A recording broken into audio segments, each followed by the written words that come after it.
La chronique bourse, la quotidienne Zone Bourse, Anthony Bondin. Bonjour, bienvenue dans ce point de marché Zone Bourse du lundi 3 mars 2025. Le titre ce matin, c'est l'Europe veut reprendre la main en Ukraine après un clash historique. Après une semaine boursière compliquée, Wall Street a limité la casse vendredi, mais la tendance reste quand même morose aux États-Unis. Côté Europe, au contraire, les indices tiennent bon et séduisent les investisseurs. Le début de semaine, il va être marqué par la tentative européenne de reprendre la main sur la fin du conflit russo-ukrainien et l'imminence des surtaxes douanières américaines. Sans oublier des résultats d'entreprise, une décision de la BCE, une réunion politique XXL en Chine et la stat américaine sur l'emploi mensuel.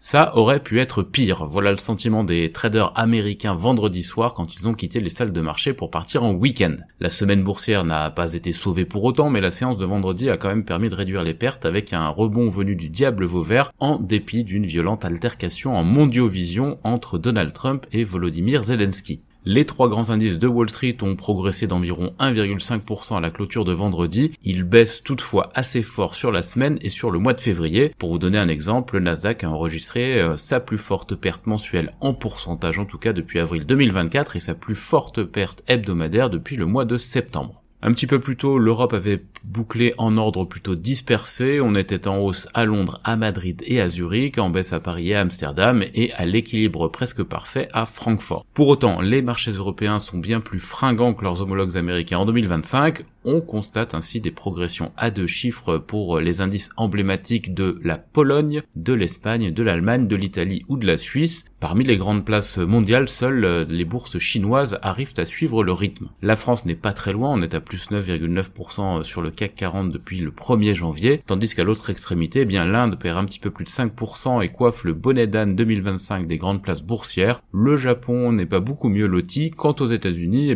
si le Dow Jones et le S&P 500 parviennent à rester dans le vert, modestement, le Russell 2000 des petites entreprises perd environ 3% et le Nasdaq Composite environ 2,4% en 2025. Cette méforme des actions américaines tient aux interrogations des financiers sur l'impact des politiques de Donald Trump et à la valorisation de Wall Street après un parcours boursier époustouflant sur 6 des 8 dernières années.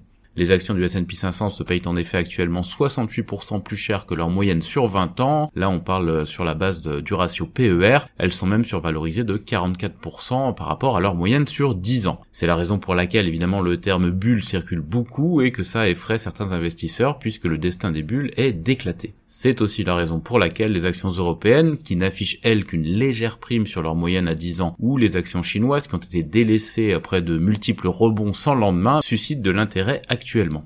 On va passer maintenant au très court terme. Les marchés actions voient d'un bon œil le sursaut européen initié par Keir Starmer et Emmanuel Macron pour arracher une solution négociée en Ukraine tout en tentant de faire revenir les États-Unis dans leur camp. En effet, vendredi, le clash majuscule entre le duo Trump-Vance et Zelensky a semé une certaine confusion, mais au final, la Maison-Blanche a peut-être obtenu ce qu'elle était venue chercher, que les Européens prennent leur destin en main et se mettent en première ligne dans la résolution du conflit russo-ukrainien. La hausse de l'euro ce matin symbolise l'accueil positif qui a été réservé à l'initiative de Londres et de Paris, et en parallèle, les contrats à terme sur la dette allemande et française ont reculé. Pourquoi ?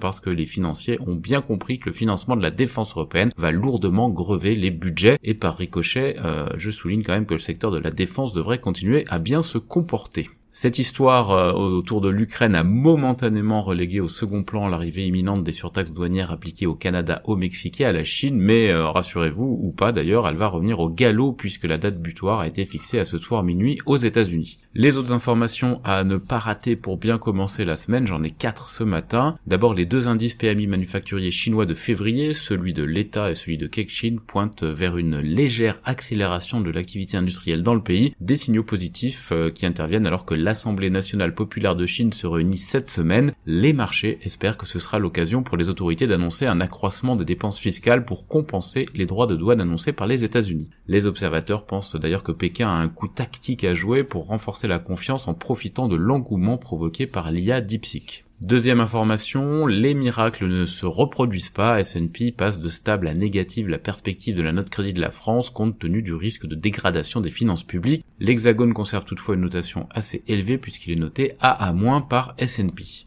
Donald Trump a déclaré que la réserve américaine de crypto-monnaies inclura Bitcoin, Ether, Ripple, Solana et Cardano. La Maison-Blanche organise un sommet sur les cryptos le 7 mars. Ces annonces ont fait rebondir les crypto-monnaies cabossées depuis le piratage spectaculaire de la plateforme Bybit. Enfin, sur l'agenda de la semaine, les regards seront tournés vers la BCE qui devrait sans surprise baisser ses taux jeudi et aussi vers les chiffres mensuels de l'emploi aux États-Unis qui sont attendus vendredi. Du côté des entreprises, les publications de résultats ralentissent mais des acteurs importants sont encore attendus. Parmi les retardataires, on retrouve aux États-Unis AutoZone, Target, Marvel, Costco ou Broadcom et en Europe, Thales, Lint, Continental, Adidas, Bayer, Sandoz, Reckitt ou encore Bouygues. En Asie-Pacifique ce matin, les parcours sont assez disparates. On a des gains au Japon, plus 1,6%, et en Australie, plus 0,9% environ en clôture. C'est plus compliqué à Taïwan, moins 1,3%, et en Inde, moins 0,6%. Hong Kong et Shanghai sont en repli, mais en repli très modeste. La Corée du Sud est fermée pour un jour férié. Du côté des indicateurs avancés européens, eh bien, on évolue dans le vert. La perspective d'une sortie de crise en Ukraine laisse entrevoir une hausse des places financières à l'ouverture sur le vieux continent.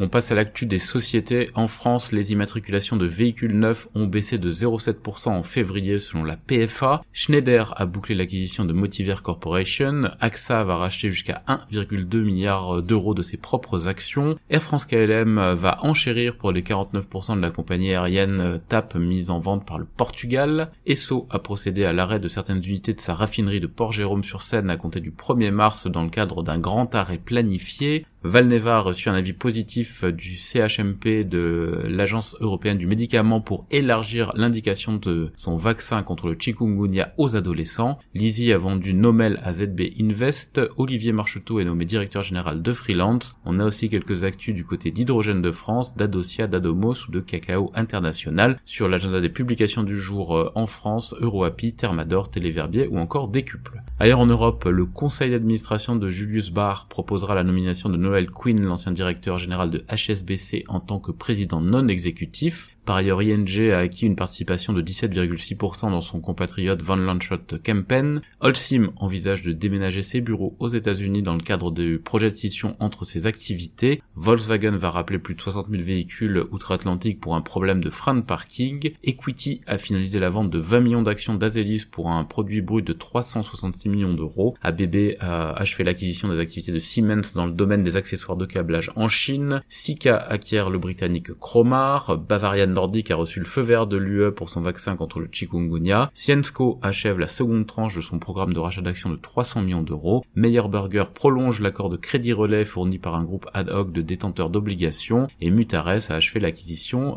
d'un groupe au nom imprononçable en Suède. Du côté de l'Amérique du Nord, On Semiconductor s'intéresserait à Allegro Microsystems selon les infos de Bloomberg. Toujours selon Bloomberg, Synopsys prépare une émission d'obligations d'environ 10 milliards de dollars pour financer l'acquisition d'Ansys. Spirit Aero a publié une perte d'exploitation trimestrielle de 570 millions de dollars et Microsoft va mettre fin au service Skype au mois de mai. Enfin, du côté d'Asie-Pacifique et d'ailleurs, Prada se rapprocherait d'un rachat du groupe Versace qui appartient à Capri Holdings. Un prix de 1,5 milliard d'euros est annoncé selon Bloomberg. Seven & I va nommer Paul Yonamin à la présidence de son comité spécial selon Nikkei. SoftBank est en pourparlers pour emprunter 16 milliards de dollars afin de financer des projets d'IA selon The Information. Et Treasury Wine Estates achève l'acquisition d'actifs en Chine. Ce premier point de marché de la semaine est terminé, je vous souhaite une excellente journée.